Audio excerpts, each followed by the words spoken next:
Hi, my name is Madelyn Smith, and I'm a freshman undergraduate at Cornell University, majoring in environment and sustainability.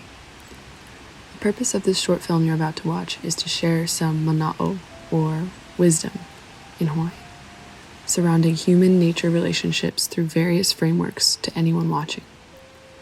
To start, I want to leave space for a moment of contemplation.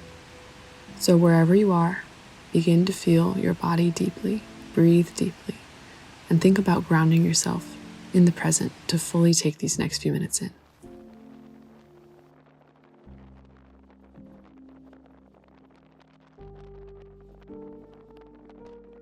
That I never just asked you to introduce yourself. Oh, yeah. I can do that. I was like, okay, let's get right into it. But yeah, who are you? What do you do? Yeah, I'm Steven Manaʻoakamai Johnson. I'm an assistant professor in the Department of Natural Resources and the Environment here at Cornell University. I was born and raised on the island of Saipan in the Mariana Islands in the Western Pacific. It's a U.S. territory. My dad's family is from Hawaii. He was born and raised on Oahu and Nanakuli.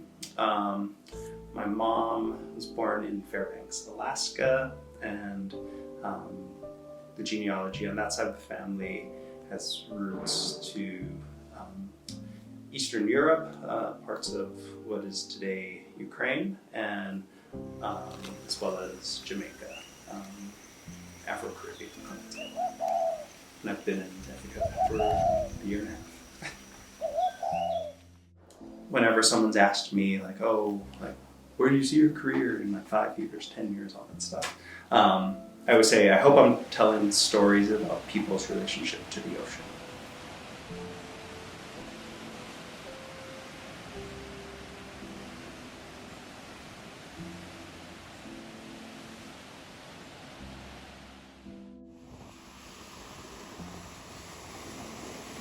Aloha mai kākou. My name is ohila Kawelo.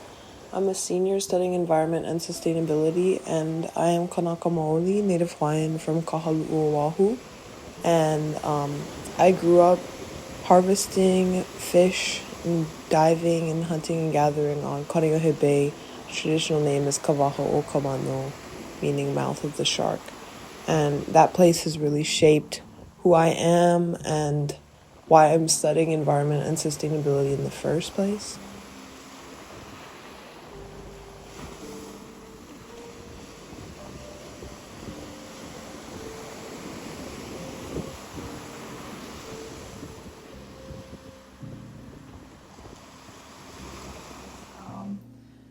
As an educator and both a mentor and an advisor, I guess what guidance do you offer to students who are passionate about environmental issues but don't really know where to start? I think kind of some of the conversation we're having before we started recording is authenticity. Caring is real, genuine caring is authentic, right? Mm-hmm.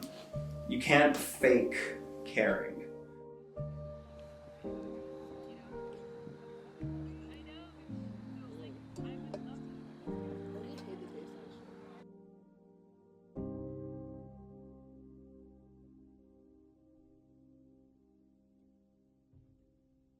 That takes a lot of repair of relationships and changing and thinking and how we relate and care for each other. And I don't mean that in a flimsy way, I mean that really on the ground way.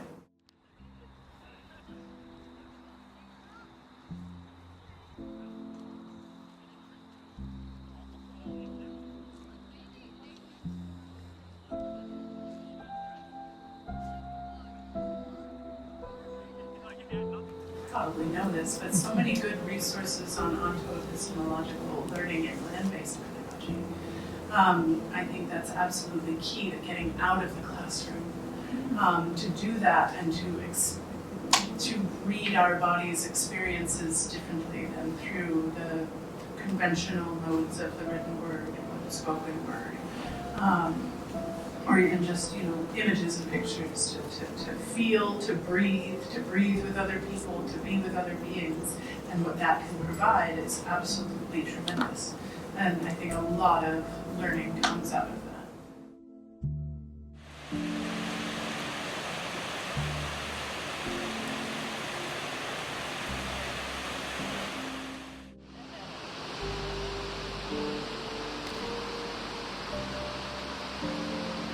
do we respectfully integrate indigenous wisdom or indigenous science into modern environmental policy and practice? Mm-hmm. Yeah, that's like the $1,000,000 question there. Yeah, that's a big question. That's a big question. Is how do we do that? And truth be told, I think there isn't really an answer yet, because the ability to even bring that up as an option, like, is new in the grand scheme of things. From even most of my short life, that's not really a question that was ever allowed to be asked. Like, how do we do that? It's usually just like, you don't do it.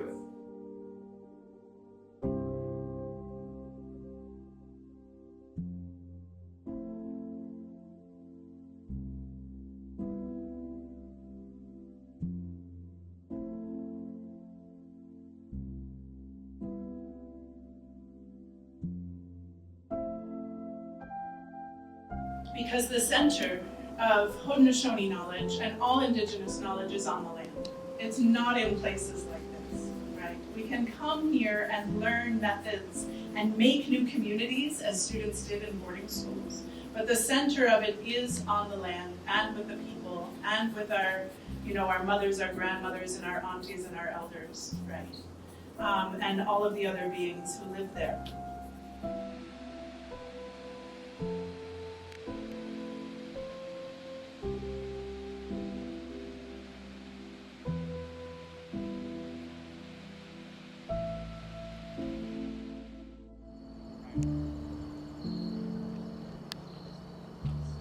So really, my sense of place, specifically of the ocean, is why I feel kūleana, a responsibility to take care to steward that place. And through getting a higher education in my degree, I see that as an opportunity to go back and to work in conservation and restoration on the bay and on Oahu, which is my home.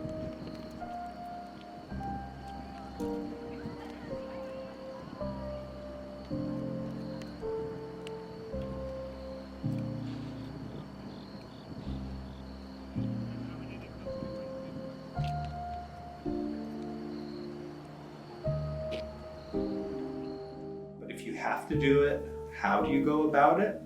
I think it starts from a place of recognizing that the knowledge systems are equal.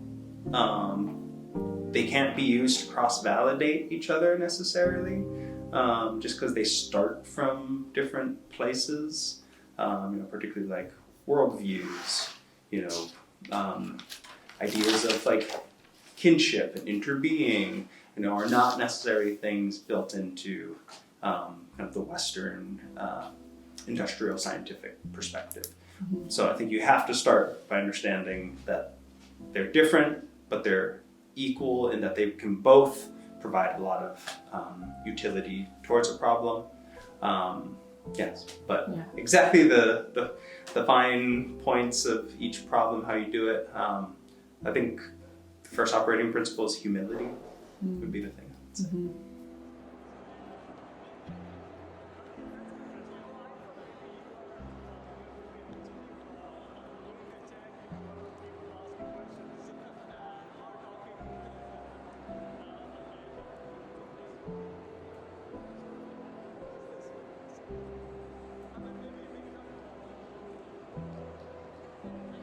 Dominant worldview that we all kind of find ourselves in, we're finding it's starting to crack. The facade is starting to crack. Late stage capitalism, isn't that like a tricky, pernicious thing? And look at poverty that's created out of neoliberal policies and all of that. And so those who have generated a lot of security, safety, wealth, power from those systems can sometimes be asking for help, but more from kind of, can you help me save myself?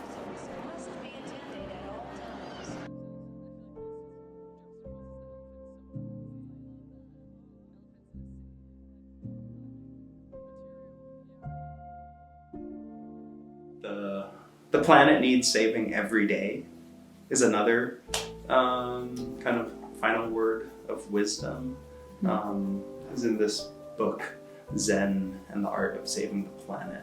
There's not a day in the past or in the future where the planet doesn't need caretaking and tending to. Right? Maybe not saving, but there's never a time in human history or human future where we're not going to have to actively do the right thing for the planet.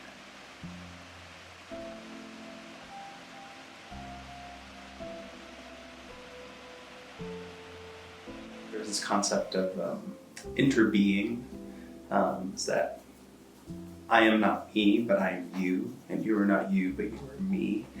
The more we kind of recognize that, I think the easier it is to be kind to the planet, because we recognize that, well, I should value all those things that make up this thing that I think is Steven, and those things are the plants, the water, the sky, the animals, the other people in the world. And so kind of letting go of you and me and I think is an important way to really think about it.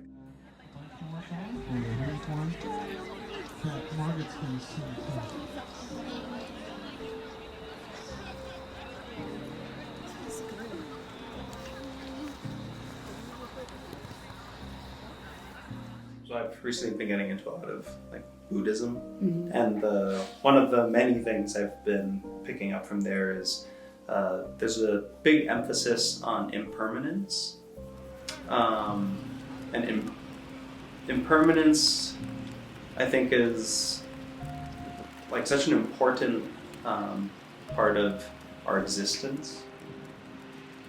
Impermanence, one, allows us to move on, right? Recognizing that this bad day was just today, and there's tomorrow, which is not today. So you can move on. So embracing impermanence is fundamental to resilience. And on the darker side of things, we are all impermanent. But that means that everything we do is that much more important and impactful, because we might not be able to do it again. There's a bee on the other side. I know.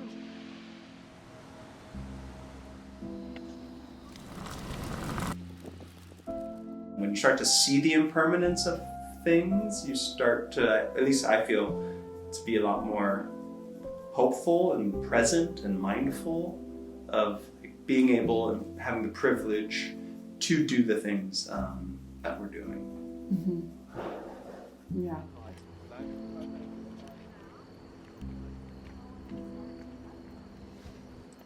The kūleana, the responsibility that I feel to protect my home and preserve the species that live there, it relates to the idea of Mālama ʻāina. Mālama ʻāina is caring for the land.